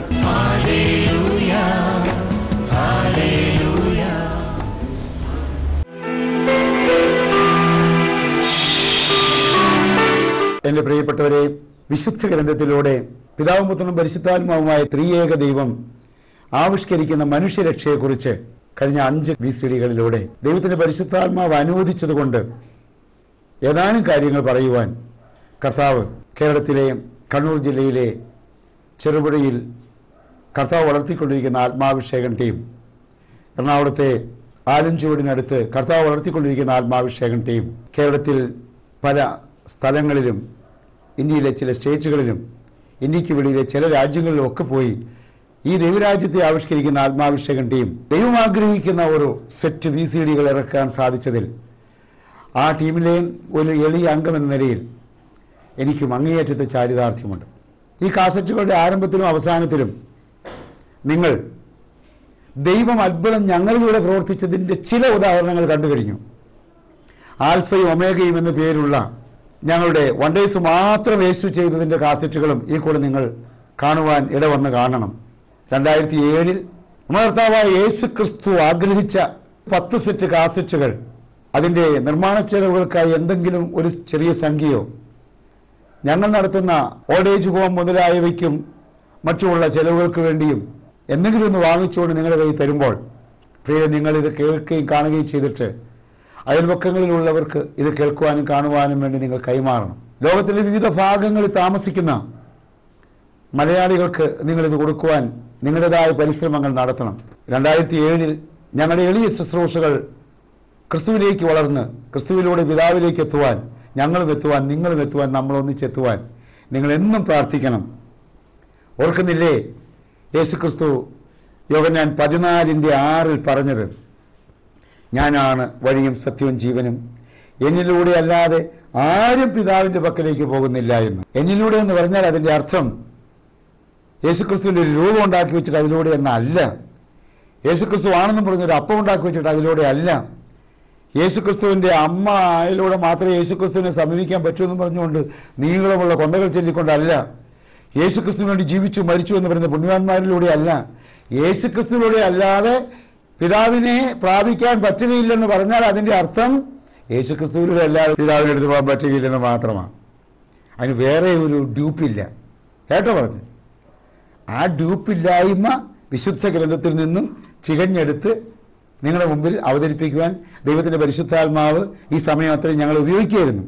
ഞാനാണ് വഴിയും സത്യവും ജീവനും എന്ന് യേശു അസന്നിഗ്ധമായി പഠിപ്പിക്കുമ്പോൾ പിശാചിന്റെ പ്രേരണയാൽ മനുഷ്യൻ രൂപീകരിച്ചിട്ടുള്ള മതങ്ങളിലൂടെ രക്ഷയുണ്ടെന്ന് ക്രിസ്ത്യാനികളെന്ന് വിളിക്കപ്പെടുന്നവർ പ്രഘോഷിക്കുന്നുണ്ടോ എന്ന് പരിശോധിക്കണം. മതങ്ങളിലൂടെ രക്ഷയുണ്ടെന്ന് പ്രഘോഷിക്കുന്നവർക്ക് വിഡ്ഢിത്തം സംഭവിക്കുകയാണ്. സാത്താൻ അവരെ വഞ്ചിക്കുകയാണ്. വെളിപാട് 12:9 2 കൊരിന്ത്യർ 11:3-4 വചനങ്ങളിൽ അത്തരക്കാരെ സാത്താൻ വഞ്ചിച്ചിരിക്കുകയാണ് എന്ന് നിങ്ങൾക്ക് കാണുവാൻ പറ്റും. അവരുടെ മനസ്സിനെ സാത്താൻ അന്തമാക്കി, പ്രിയപ്പെട്ടവരെ കുരുടാക്കി. 2 കൊരിന്ത്യർ 4:4 അങ്ങനെ പറയുന്നു. അങ്ങനെയുള്ളവരെല്ലാവരും ദൈവമക്കളാണെന്നുള്ള പഠിപ്പിക്കലുകളെല്ലാം പിശാചിൽ നിന്നുള്ളതാണ്. അതെല്ലാം ദൈവവചനത്തിന് വിരുദ്ധമാണ്.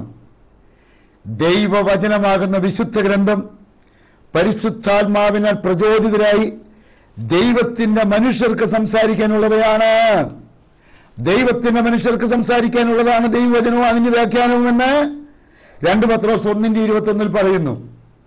5-10-15 കൊല്ലം സെമിനാരി പഠിച്ചിട്ടും കുർബാന എന്ന ആനപ്പുറത്തല്ലാണ്ട് എങ്ങും കയറാൻ അറിയാതിരിക്കുകയും വേദപാഠം എന്ന പാഠമല്ലാണ്ട് വേറൊരു പാഠം അറിയാതിരിക്കുകയും കൈക്കാരനാകാനും കണക്കനാകാനും കമ്പനിക്കാരനാകാനും മാത്രമുള്ള ഒരു വിദ്യാഭ്യാസ സംവിധാനം ഉണ്ടാക്കി കൊടുക്കുകയും 2000 കൊല്ലത്തെ പാരമ്പര്യം അവകാശപ്പെടുകയും ചെയ്യുന്ന പിശാചിന്റെ വയറ്റിൽ ജനിച്ച മക്കളുടെ കൂട്ടായ്മയിൽ നിന്ന് സത്യദൈവത്തിലേക്ക് ഉണരുവാൻ വേണ്ടി, വളരുവാൻ വേണ്ടി ഈ കാസറ്റുകൾ പലരെയും സഹായിക്കുമെന്നുള്ള കാര്യത്തിൽ ഞങ്ങൾക്ക് സംശയമില്ല. വിശുദ്ധ ലിഖിതം മാത്രം ദൈവനിവേശിതമാണ്. 2 തിമോത്തി 3:16. വിശുദ്ധ ലിഖിതം ദൈവത്തിന്റെ ലിഖിതമാണ്. യെശയ്യാ പ്രവാചകൻ 34:16 യഹോവയുടെ ഗ്രന്ഥമാണ് വിശുദ്ധ ഗ്രന്ഥം. യഹോവയുടെ അഥവാ പിതാവിന്റെ ഗ്രന്ഥത്തിൽ കണ്ടുപിടിച്ച് വായിക്കുക. അവിടെ കണ്ടുപിടിച്ച് കൊണ്ടുവരണം. ഉൽപ്പത്തി പറഞ്ഞതിന്റെ ബാക്കി ചിലപ്പോൾ വെളിപാടിലായിരിക്കും, യോഹന്നാനിൽ പറഞ്ഞതിന്റെ ബാക്കി ചിലപ്പോൾ മത്തായിലായിരിക്കും, 2 കൊരിന്ത്യരിൽ പറഞ്ഞതിന്റെ ബാക്കി 1 തെസ്സലോനിക്കയിലായിരിക്കും. ഇങ്ങനെ വിശുദ്ധ ഗ്രന്ഥത്തിലെ തിരുവചനങ്ങളെ അവിടെ നിന്നും ഇവിടെ നിന്നും കണ്ടുപിടിച്ച് കൊണ്ടുവന്ന് സത്യത്തിലേക്ക് വളരണം. നമ്മൾ പരിശുദ്ധാത്മാവിനാൽ എഴുതപ്പെട്ട വിശുദ്ധ ഗ്രന്ഥമായ ദൈവവചനത്തിന് വിരുദ്ധമായിട്ട് ആര് പഠിപ്പിച്ചാലും പ്രിയരേ, അത് ദൈവത്തിന്റെ പരിശുദ്ധാത്മാവിൽ നിന്നല്ല. സത്യം മറച്ചുവെക്കുന്ന സാത്താന്റെ പ്രേരണയാൽ ഉളവാകുന്നതാണ്. ആ സത്യം ഈ കാസറ്റുകൾ കണ്ടുകഴിയുമ്പോൾ നിങ്ങൾക്ക് മനസ്സിലാകും. പ്രിയപ്പെട്ടവരെ, കാൽവരി മലയിലെ ക്രൂശ് മരണത്തിലൂടെ യേശുക്രിസ്തു പിശാചിനെ പരാജയപ്പെടുത്തി, അവനെ നിരായുധനാക്കി. കുരിശിൽ പിശാചിന്റെ മേൽ അവൻ വിജയം ആഘോഷിച്ചു. അവനെ പരസ്യമായി യേശുക്രിസ്തുവിന്റെ രക്തത്താൽ അവഹേളിച്ചു. കൊളോസ്യോസ് 1:15 രേഖപ്പെടുത്തിയിരിക്കുന്നു. അങ്ങനെ തന്റെ രക്തത്താൽ അവഹേളിച്ചുകൊണ്ട് മരണത്തിൽ നിന്നും ഉത്ഥാനം ചെയ്ത യേശുക്രിസ്തു പാപത്തിന്റെ മേലും വിജയം പ്രാപിച്ചുകൊണ്ട് നമ്മളെയെല്ലാം ഒരു പുതിയ സൃഷ്ടിയാക്കിയിരിക്കുകയാണ്. അങ്ങനെയുള്ള നമ്മൾ ദൈവത്തിന്റെ ആത്മാവിനാൽ വചനപ്രകാരം നയിക്കപ്പെടുമ്പോൾ ദൈവരാജ്യം വേഗം വരും. യേശുവിന്റെ 2ാമത്തെ ആഗമനം വേഗം വരും. ലോകമതങ്ങളും ലോക സംസ്കാരങ്ങളും എല്ലാം തകർന്നു തരിപ്പണമാകും. ഒരു പുതിയ ആകാശവും ഒരു പുതിയ ഭൂമിയും ഈ ലോകത്തിൽ ഉടയ തമ്പുരാൻ വന്ന് സൃഷ്ടിക്കും. പഴയ നിയമകാല 12 വിശുദ്ധന്മാരും പുതിയ നിയമകാല 12 വിശുദ്ധന്മാരും അങ്ങനെ 24 സഹമന്ത്രിമാരുടെ സഹായത്തിലൂടെ സാക്ഷാൽ യേശുക്രിസ്തു ഈ ലോകത്തിൽ ഭരിക്കും. ഈ യേശുക്രിസ്തു എന്നത് വചനമാണ്. അവന്റെ വായിൽ നിന്ന് പുറപ്പെട്ട വാളിനാലാണ് ശത്രുക്കളെ പരാജയപ്പെടുന്നത്. വാൾ എന്ന് പറയുന്നത് ഇരുമ്പ് കൊണ്ടോ തങ്കം കൊണ്ടോ ഉണ്ടാക്കിയ ഒരു കത്തിയൊന്നുമല്ല, തോക്കുമല്ല, ബോംബുമല്ല. വചനമാകുന്ന വാളാണ്. അവന്റെ വായിൽ നിന്ന് പുറപ്പെടുന്ന വചനമാകുന്ന വാളുകൊണ്ട് ഒലിവുമലയിൽ ഹെർമഗദ്ദോൻ യുദ്ധത്തിൽ പിശാചും എല്ലാ തരത്തിലുള്ള എതിർ കള്ളപ്രവാചകന്മാരും ദുഷ്ടന്മാരും പാരമ്പര്യവാദികളും പരാജയപ്പെടുകയും നിങ്ങളും ഞാനും ഈ സത്യത്തിൽ വിശ്വസിക്കുന്നുവെങ്കിൽ തമ്പുരാനോടുകൂടി ആടിപ്പാടി പിതാവിനെ മഹത്വപ്പെടുത്തി ഹല്ലേലൂയ ഹല്ലേലൂയ ഹല്ലേലൂയ പാടി നമുക്കെല്ലാം നിത്യതയിൽ, നിത്യദൈവത്തിൽ, നിത്യസ്നേഹത്തിൽ ആയിരിക്കാം. ഏക സത്യദൈവമായ പിതാവിനെയും അവിടുത്തെ പുത്രനായ യേശുക്രിസ്തുവിനെ അറിയുക എന്നതാണ് നിത്യജീവനെന്ന് യോഹന്നാൻ 17:3 പറഞ്ഞില്ലേ? അങ്ങനെ ക്രിസ്തു പഠിപ്പിച്ച വചന സത്യങ്ങളിലൂടെ പിതാവിനെ ആരാധിക്കുന്ന സത്യനമസ്കാരികളാകാം. ആമേൻ.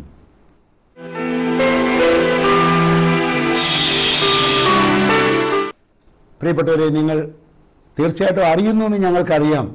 എല്ലാ ദിവസവും രാത്രി 10 മണിക്ക് പവർ വിഷനിലൂടെ ഞങ്ങൾ ഈ ദൈവിക സത്യങ്ങൾ ആവിഷ്കരിക്കുന്നുണ്ട്. എല്ലാ വ്യാഴാഴ്ച തോറും, ഇപ്പോൾ ചിലപ്പോൾ വെള്ളിയാഴ്ച തോറും ഇനി കിട്ടിയേക്കാം. ജീവൻ ടിവിയിലൂടെ എല്ലാ വ്യാഴവും വൈകുന്നേരം 5 മണി മുതൽ അരമണിക്കൂർ നേരം ഈ ദൈവത്തിന്റെ വചനത്തിന്റെ സത്യങ്ങളെ ഞങ്ങൾ പ്രഘോഷിക്കുന്നുണ്ട്. എല്ലാ ബുധനാഴ്ചയും രാവിലെ 6:30 മുതൽ 7 വരെ ഈ ദൈവത്തിന്റെ സത്യവചനം സൂര്യ ടിവിയിലൂടെ ഞങ്ങൾ പ്രഘോഷിക്കുന്നുണ്ട്. അതുപോലെ തന്നെ ഞങ്ങൾ ഈ പ്രസംഗിക്കുന്ന കാര്യങ്ങൾ ഞങ്ങൾ എഴുതുന്നുണ്ട്. അതിനുവേണ്ടി ആത്മാഭിഷേകം എന്ന പേരുള്ള ഒരു മലയാള മാസിക ചെറുപുഴയിൽ നിന്ന് പുറപ്പെടുന്നുണ്ട്. നിങ്ങൾക്കും ഒരു ആത്മാഭിഷേകം മലയാളം സുവിശേഷ മാസിക സ്വന്തമാക്കാം. ഞങ്ങളുടെ ഓൾഡ് ഏജ് ഹോമിന് വേണ്ടി പ്രാർത്ഥിക്കണം. ഞങ്ങളുടെ സുവിശേഷ സംരംഭങ്ങൾക്ക് വേണ്ടി പ്രാർത്ഥിക്കണം. ഞങ്ങളുടെയൊക്കെ കുടുംബാംഗങ്ങൾക്ക് വേണ്ടി പ്രാർത്ഥിക്കണം. ഞങ്ങൾ നിങ്ങൾക്ക് വേണ്ടിയും പ്രാർത്ഥിക്കാം. കർത്താവായ യേശുവേ, വേഗം വരണമേ. ഈ 5 കാസറ്റുകൾ കാണുവാനും കേൾക്കുവാനും ഇടവരുത്തിയവർക്ക് വേണ്ടി പ്രാർത്ഥിക്കുന്ന കർത്താവേ, ഇതിന്റെ പിന്നിൽ പ്രവർത്തിക്കുന്ന സാങ്കേതിക വിദഗ്ധർക്ക് വേണ്ടി പ്രാർത്ഥിക്കുന്ന കർത്താവേ, ലോക മതാന്ധത ബാധിച്ച മനുഷ്യരുടെ ഹൃദയത്തിൽ ഈ VCD കാസറ്റുകളും ഈ ആത്മാഭിഷേക മാസികകളും ആദ്യം ഒന്ന് ചെല്ലുമ്പോൾ ചില പ്രശ്നങ്ങൾ ആന്തരികമായിട്ടുണ്ടായാലും സത്യം അവർ അറിഞ്ഞു കഴിയുമ്പോൾ കൂടുതൽ കൂടുതൽ കൂടുതൽ കൂടുതൽ പരിശുദ്ധാത്മാവിൽ നിറഞ്ഞ് ക്രിസ്തു സാക്ഷികളായി ജീവിക്കുവാൻ ഇടയാകട്ടെ എന്ന് പ്രാർത്ഥിക്കുന്നു. ഇത് കേട്ടവരുടെയും കണ്ടവരുടെയും രോഗങ്ങൾ യേശുനാമത്തിൽ മാറട്ടെ, ദുഃഖങ്ങൾ യേശുനാമത്തിൽ മാറട്ടെ, പൈശാചിക ബന്ധനം യേശുനാമത്തിൽ മാറട്ടെ. എല്ലാം യേശുവിന്റെ നാമത്തിൽ മാത്രം. Glory glory glory glory.